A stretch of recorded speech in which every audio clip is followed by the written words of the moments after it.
quando nós falamos de alma, o melhor remédio para a angústia das nossas almas, o melhor remédio para a aflição da nossa mente, sem dúvida, é a palavra de Deus. Cristo é o remédio para as dúvidas. Cristo é o remédio para os problemas. Cristo é o remédio para a ansiedade. Cristo é o remédio para todos os problemas da alma que nós venhamos a ter. Paulo ele aponta 6 passos, ou 6 dicas, ou 6 orientações para que nós venhamos a enfrentar esses problemas de ansiedade e de males da alma. A primeira está no verso 6 de Filipenses capítulo 4, se você puder acompanhar, acompanhe. Versos 6 e 7. Não estejais inquietos por coisa alguma, antes que as vossas petições sejam em tudo conhecidas diante de Deus pela oração e súplicas, com ação de graças, e a paz de Deus que excede todo entendimento guardará os vossos corações e as vossas mentes em Cristo Jesus. Paulo ele inicia com a seguinte ordem: não estejais inquietos. Não andeis ansiosos por coisa alguma, dependendo da sua versão. Então você veja que Paulo, ele dá uma ordem. Ele usa um imperativo. Não estejais inquietos, não andeis ansiosos. Ansiedade, pesado de coração. A palavra ansiedade, ela vem do grego e ela significa divisão. Então, a pessoa ansiosa, ela está com a mente dividida. A pessoa ansiosa, ela está com o seu coração dividido.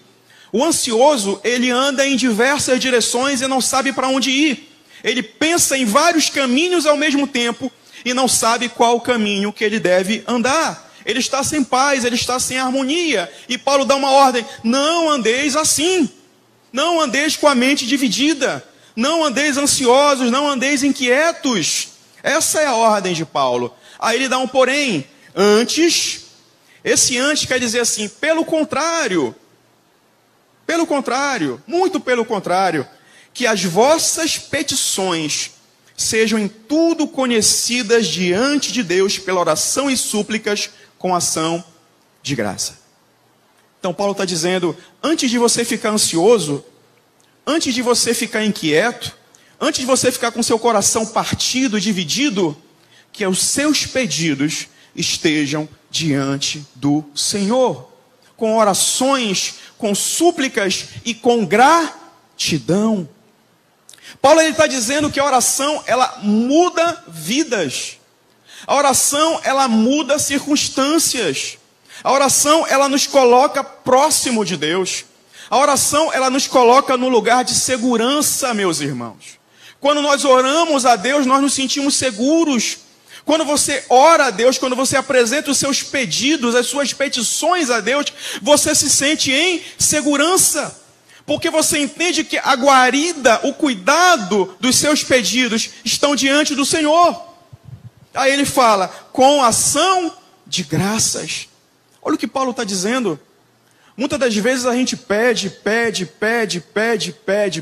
e nós não somos gratos.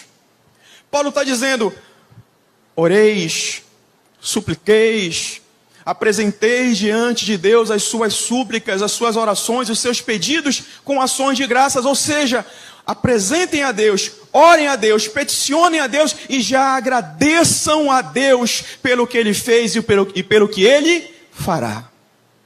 Glória a Deus. Um coração grato, meus irmãos, é um coração leve.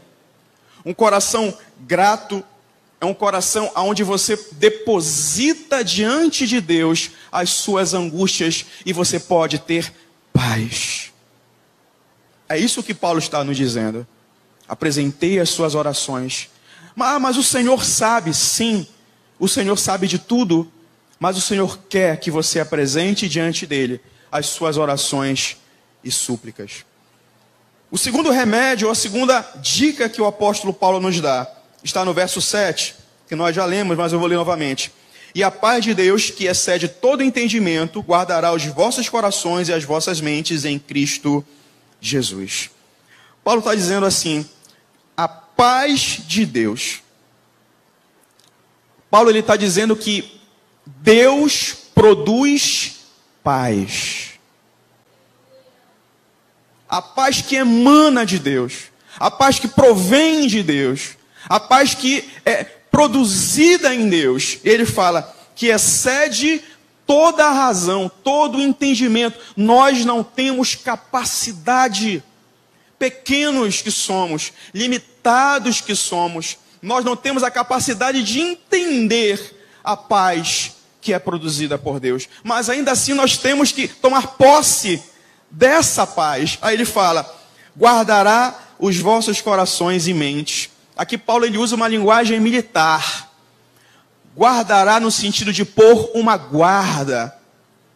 Entenda que é como se Deus colocasse uma segurança, um vigilante, um soldado, um guerreiro na porta do teu coração, guardando o teu coração, para que a ansiedade, para que a depressão, para que os males da alma, os males da mente não se aproximem, não cheguem para dentro de você. Deus vai guardar, Deus vai colocar um vigilante na porta dos teus pensamentos para te guardar desses males. E ele fala, em Cristo Jesus. Porque Cristo já nos concedeu vitória sobre todas as angústias, sobre todos os problemas, sobre todas as circunstâncias. Deus já garantiu vitória a cada um de nós. Ele diz lá nos evangelhos, não se turbe o vosso coração, crede Deus, crede também em mim. A minha paz vos deixo, a minha paz vos dou, e não a dou como o mundo dá. E ele fala, no mundo tereis aflições, mas tende bom ânimo, se animem, se espertem, porque eu venci o mundo. Ora, irmãos, se ele venceu o mundo por nós, nós já temos a vitória garantida sobre cada um dos males, em nome de Jesus. Glória a Deus. Terceiro remédio, cultivar bons pensamentos. Verso 8 de Filipenses 4. Quanto ao mais, irmãos, tudo que é verdadeiro, tudo que é honesto, tudo que é justo, tudo que é puro, tudo que é amável, tudo que é de boa fama, se há alguma virtude e se algum louvor, nisto pensai. Talvez alguém pense assim, Paulo está usando aí de teologia positivista, confissão positiva, essas e tantas outras teologias modernas aí, fakes, né? Que nós temos ouvido falar. Não, Paulo não está fazendo uso de nada disso. Paulo simplesmente está dizendo o seguinte, que nós devemos ocupar a nossa mente com coisas boas. Paulo está dizendo que nós temos que ocupar a nossa mente com coisas que nos tragam paz. Paulo está dizendo que nós temos que ocupar nossa mente com coisas que gerem em nós esperança, melhoria, algo que produza frutos bons no nosso coração. Nessa pandemia, muita gente quase que pirou. Eu conheço muitas pessoas que tiveram crise de ansiedade, outras tiveram crise de depressão, e muito por conta das notícias. Você ligava à TV, você acessava a internet e eram as piores notícias possíveis. Não estou aqui querendo diminuir a gravidade, né, ou a preocupação do momento que nós estamos vivendo. De fato, os números falam por si só. Nós vivemos um momento grave, nós vivemos um momento de que nós temos que ter muito cuidado com cada um de nós, com as nossas famílias e com o próximo. Mas a mídia, ela não trazia uma palavra de consolo. A mídia não trazia uma palavra de bonança, só era uma palavra de tragédia. Muitas pessoas eu conheço que não conseguiam mais nem ver TV ou acessar a internet por conta dessa enxurrada de notícias ruins, de notícias pesadas. E quando nós colocamos na nossa mente esse tipo de notícia, nós estamos alimentando a ansiedade. Nós estamos alimentando a depressão. Nós estamos alimentando o medo, a fobia. Mas Paulo está dizendo o seguinte, que nós temos que alimentar a nossa mente com aquilo que nos dá paz. com aquilo que é bom. Eu gosto muito ali de Lamentações, no capítulo 3, verso 21, que fala assim: quero trazer à memória aquilo que me dá esperança. Se nós alimentarmos a nossa mente com preocupações, se nós alimentarmos a nossa mente com temores, se nós alimentarmos a nossa mente com frustrações, se nós alimentarmos a nossa mente com notícias ruins, com fake news, né, como se fala muito, nós vamos pirar, meus irmãos. Nós vamos pirar. Eu gosto dessa seguinte frase que diz assim: a ansiedade, ela não tira o problema de amanhã. A ansiedade, ela só tira a paz de hoje. Quem disse essa frase foi Charles Spurgeon, que é considerado o maior pregador, o maior evangelista de todos os tempos. Queridos, então que nós possamos cultivar e trazer à memória aquilo que é bom, porque isso vai alimentar dentro de nós bons sentimentos e a paz e a esperança em Deus. Em quarto lugar, seguir bons exemplos. Verso 9 de Filipenses 4 diz assim: que também aprendestes e recebestes e ouvistes e vistes em mim, isto fazei, e o Deus de paz será convosco. Paulo está dizendo, olha o seguinte: o que vocês aprenderam comigo, Paulo, receberam de mim, ouviram de mim, viram em mim, fazei isso. Paulo está nos exortando a imitá-lo nas coisas boas. Então aquilo que Paulo ensinou de bom, aquilo que eles ouviram de bom de Paulo, imitai-o. Porque seguir bons exemplos também nos levam a ter uma vida de paz. Porque quando nós seguimos pessoas ruins, conselhos ruins, exemplos ruins, nós vamos ter uma vida de derrota, meus irmãos. Agora, é interessante como nós temos uma tendência de nos aproximarmos de pessoas que nos afastam de Deus. Isso é um fato. Isso é um fato. Eu vou dizer uma coisa para vocês. Se você tem um amigo crente, e ele não fala de Deus com você, ele não ora com você, ele não traz questionamentos bíblicos para conversar com você, ele não traz orientações bíblicas, ele não tenta te corrigir em alguma coisa, cuidado. Cuidado com essa companhia. Cuidado com esse amigo. É fake friend. Amigo falso. Tá? Cuidado com isso. Porque boas companhias cristãs vai te estimular a buscar mais de Deus. Boas companhias cristãs vai te estimular a ler mais a Bíblia, a orar mais, a consagrar mais, a pensar mais sobre as coisas do alto, meus irmãos. Se você tem algum amigo crente que não faz isso, cuidado com ele. Olha o que fala lá em Provérbios 24, 21. Tema o Senhor e o rei, meu filho. Não se associe aos dissidentes. O dissidente é aquele que briga por tudo, é aquele que não tem acordo com nada. Ele discorda de tudo. 1 Coríntios 15, 33, não se deixe enganar. As más companhias corrompem os bons costumes. Isso aqui é um verso bem conhecido de todos nós.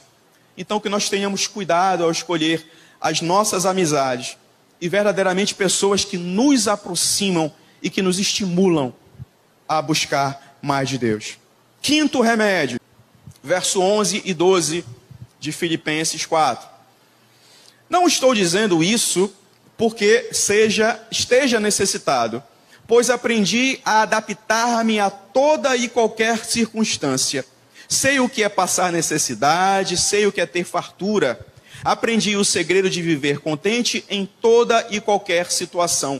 Seja bem alimentado, seja com fome, tendo muito ou tendo passado por necessidade.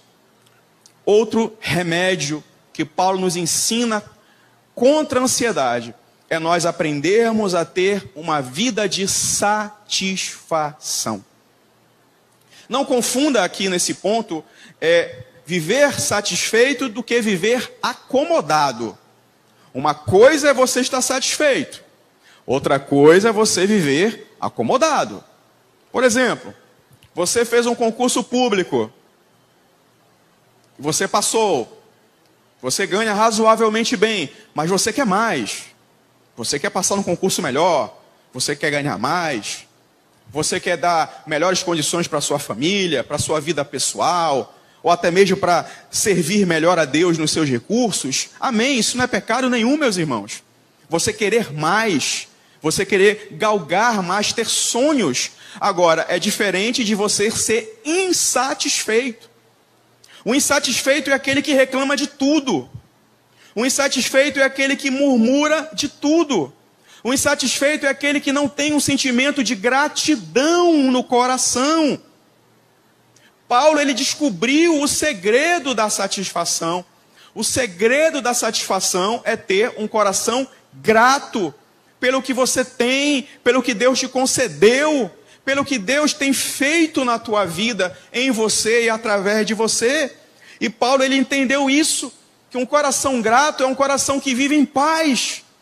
Porque aquela pessoa que não é grata, aquela pessoa que não é satisfeita com a sua vida, com o que tem, vive murmurando, vive reclamando, vive cobiçando o que o outro tem, e com isso você não vive em paz. Não tem como você viver em paz, tendo um coração que murmura, que reclama, e que não é grato a Deus.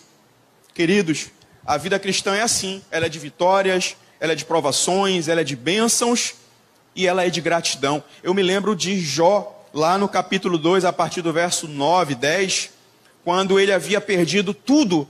Havia perdido a saúde, havia perdido os filhos, havia perdido os bens. E para terminar, para piorar a história, ao invés da esposa dele vir dar o apoio, ô meu querido, vamos passar por isso junto, vamos ficar firme junto, ela vira e fala, olha, sabe de uma coisa? Já que tu já perdeu tudo, então amaldiçoa o teu Deus e morre. Um coração murmurador, irmãos. Um coração que reclama, um coração ingrato, um coração que não estava satisfeito com nada. E o último conselho que Paulo nos dá no verso 13, diz assim, verso muito conhecido. Tudo posso naquele que me fortalece. Irmãos, esse verso ele é muito importante, porém ele é mal interpretado, né? Há muita gente por aí, dessas neoteologias, que dizem que a partir desse versículo significa que você é invencível. Significa que você não vai passar por problema nenhum. Significa que você não vai ter nenhuma dificuldade.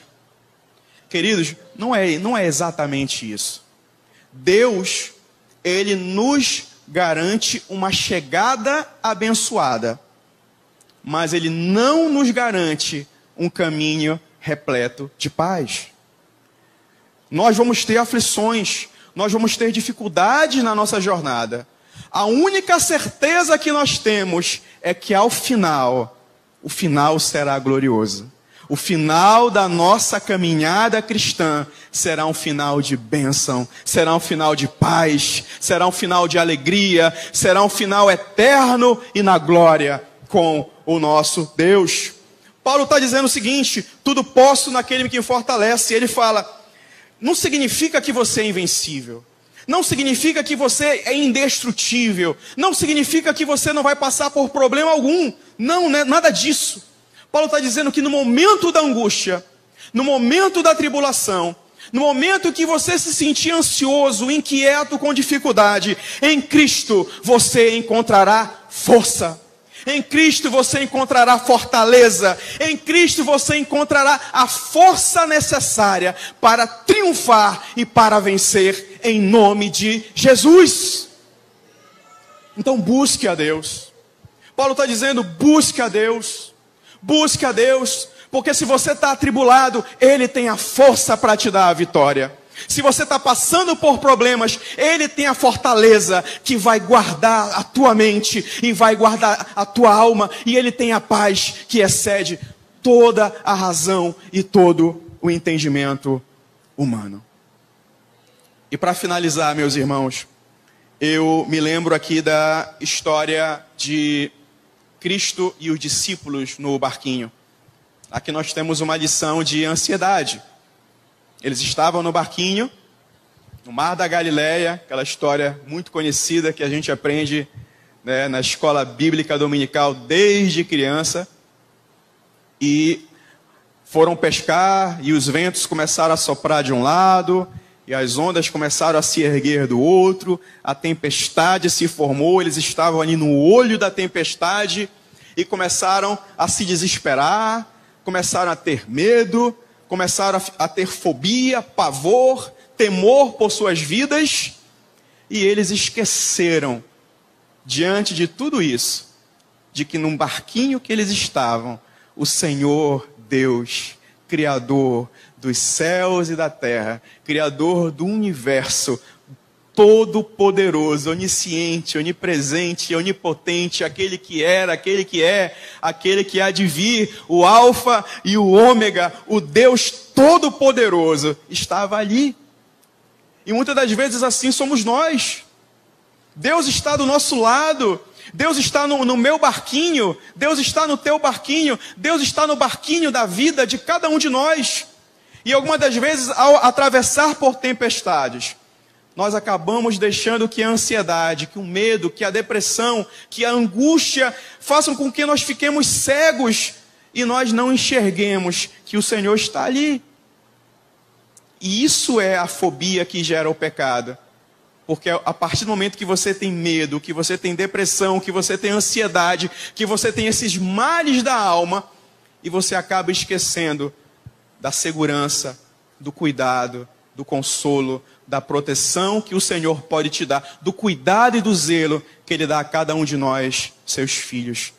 Que nessa noite nós possamos lembrar dessa palavra, que nós possamos passar por cada circunstância dessa vida, que nós possamos ter essa crença, essa confiança e essa esperança de que a paz de Deus, ela reina e ela guarda os nossos corações contra os males da alma, e que nele nós podemos encontrar a força, a fortaleza suficiente para enfrentar cada um desses males, em nome de Jesus. Que o Senhor te abençoe e abençoe você e a sua casa. Amém.